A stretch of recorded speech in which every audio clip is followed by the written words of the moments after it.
దేవుని స్తోత్రం. ఎలా ఉన్నారు? బాగున్నారా? నిజంగా దేవుడు ఒక్కొక్కరి పట్ల ఒక్కొక్క ప్రణాళిక చొప్పున దేవుడు నడిపిస్తూ ఉంటాడు. ఎందుకంటే ఎస్తేరు అనుకున్నది, పాపం తల్లి తండ్రి లేరండి. తన బాబాయ్ దగ్గర ఉంటుందామె. కానీ ఎదరోళ్ళ ఇంటికాడ ఉండాలంటే చాలా కష్టం. మనకు తింటాకి ఏ టయానికి ఉండదు.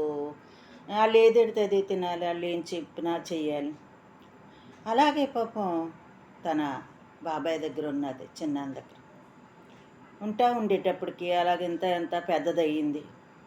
కానీ భక్తిలో పెంచాడు. మొదకయ్యి ఎస్తేర్ని చాలా భక్తిలో పెంచాడు ఆయన. అటువంటి టైంలో నిజంగా పెళ్లి వయసు వచ్చింది. పెళ్లి వయసు వచ్చి ఆవిడ పెళ్లి చేయాలని అనుకున్నాడు. అలా భక్తిలో ఉండేటప్పటికి మంచి అవకాశం వచ్చింది. దేవుడు ఒక ప్రణాళికను పెట్టి మనల్ని నడిపిస్తూ ఉంటాడండి. మనం పుట్టినప్పుడే మన ఏంటన్నది మనకి ఎవరితో వివాహం జరిపించాలి, ఎలా చేయాలి అన్నీ దేవుడికి తెలుసు. అన్నీ ముందే ఆయన నిర్మించున్నాడు. మనల్ని పుట్టించిన తర్వాత ఇవన్నీ కూడా ఆయన చేసి ఉన్నాడు ముందు. అటువంటి టైంలో ఎస్తేర్కి మంచి రాజుగారికి భార్య కావాలని ఎంతోమంది రాణుల్ని ఎన్నో ఆభరణాలు ఇచ్చి అవన్నీ పెట్టి సిద్ధపరిచి తీసుకురమ్మంటున్నారు. అయితే అందరూ రాజుగారి భార్య అవ్వాలంటే ఎంతో మరి అదృష్టం ఉండాలని అనుకుంటారు కదండి. అలాగే ఎంతోమంది అన్నీ నగలు పెట్టేసుకుంటున్నారు, మంచి మంచి పట్టు చీరలు కట్టుకుంటున్నారు. ఆయన ముందు బాగా మనం కనిపించాలి, నన్ను ఇష్టపడతాడు, ఆయన పెళ్లి చేసుకుంటాడని అందరూ కూడా సిద్ధపడుతున్నారు. కానీ ఎస్తేరు కూడా అందులో ఒక ఆవిడని కూడా తీసుకెళ్ళాడు. అది చిన్నాన్న తీసుకెళ్ళమ్మా నువ్వు కూడా రెడీ అవ్వు అంటే ఏంటంటే దేవునిచ్చిన అందం ఉండాలండి. దేవుని మీద ఆనుకున్న వాళ్ళకి ఈ ఆభరణాల మీద ఇవన్నీ అన్ని అందసందాలు ఈ సోకులు చేయాలని అనిపించదు దేవుళ్ళు ఉన్న వాళ్ళకి. ఎందుకంటే చాలు దేవుడిచ్చిన అందానికి మనకి ఎలాగున్నాం ఏదెట్టుకున్నా సరిపోద్దని. అలాగా అటువంటి మనస్తత్వం కలిగిన ఆవిడ ఎస్తేరు. అయితే అలాగా అన్నీ ఇచ్చారు. ఈవిడికి కూడా పళ్ళింతో తెచ్చి బంగారాలు ఇవన్నీ ఇచ్చారు, బట్టలు ఎన్నెన్నో మరి కిరీటాలు అన్నీ ఇచ్చారు ఆమెకి పెట్టుకోమని. మరి మహారాణిలా తయారవ్వాలి కదండి. అలా ఇచ్చేటప్పటికి ఈవిడేం చేసింది, అన్నీ పెట్టుకోమన్నారు. కానీ ఈవిడేమీ లేదు, సింపుల్గా రెడీ అయిందంతే ఈవిడ. ఎందుకంటే రాజుకి దేవుని చిత్తం అది. ఆవిడ దేవుడి మీద వేసింది భారం. నాకు ఇది కాదు, దేవుడు ఎలా చేస్తే అలాగ, దేవుడు ఎక్కడ నిలబెడితే అక్కడే నిలబడతానని ఆవిడొక్క దేవుని మీద భారం ఇస్తున్నది ఇస్తే. అయితే అటువంటి రాజు ముందు తీసుకెళ్ళారు.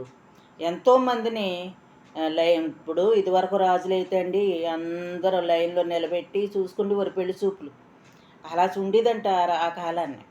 అటువంటి అప్పుడు అందరూ వెళ్ళారు, ఈవిని కూడా తీసుకెళ్ళారంట. అయితే రాజుకి ఎస్తేరే నచ్చింది. ఎందుకంటే అందరూ ఎంతో మేకప్లు అయిపోయారు, ఎంతో ఇదిగా ఉన్నారు. కానీ ఈవిడైతే సింపుల్గా ఉన్నది. ఈవిడి మనసు ముఖం చూస్తుంటే ప్రకాశమానం అలాగా కనిపించి ఎంతో అందంగా కనిపించింది, ఏమీ పెట్టుకోకపోయినా కానీ. అయితే దేవుడిచ్చిన అందం ఉండాలి. అదే అంటే దేవుడిచ్చిన అందం ఉంటే ఏం పెట్టుకోకపోయినా పర్వాలేదు, ఎవరిష్టం వాళ్ళదని పెట్టుకోవద్దంటలేదు. అయితే నిజంగా రాజుకి ఎస్తేరే నచ్చింది. ఆ ఎస్తేరు నచ్చినప్పుడు రాజు ఈవిడు కావాలని పెళ్లి చేసుకున్నాడు ఎస్తేరు. నిజంగా చూసారా దేవుడు చేసే కార్యాలు. ఆవిడ ఎక్కడో మారుమూల గ్రామంలో చిన్నాన్నగారి ఇంటికాడ ఏదో పని చేసుకుంటా వాళ్ళు ఏది చెప్తుంది అలా చేసుకుంటా ఉన్న ఆమెని దేవుడు చూసారా తీసుకెళ్ళి రాజుకి భార్యగా చేశాడు.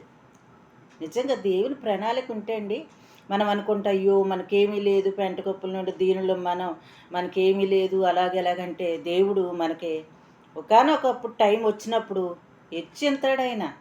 హెచ్చించి ఆయన అంచులు అంచులు అంచులు అంచులుగా ఆయన హెచ్చించే దేవుడై ఉన్నాడు.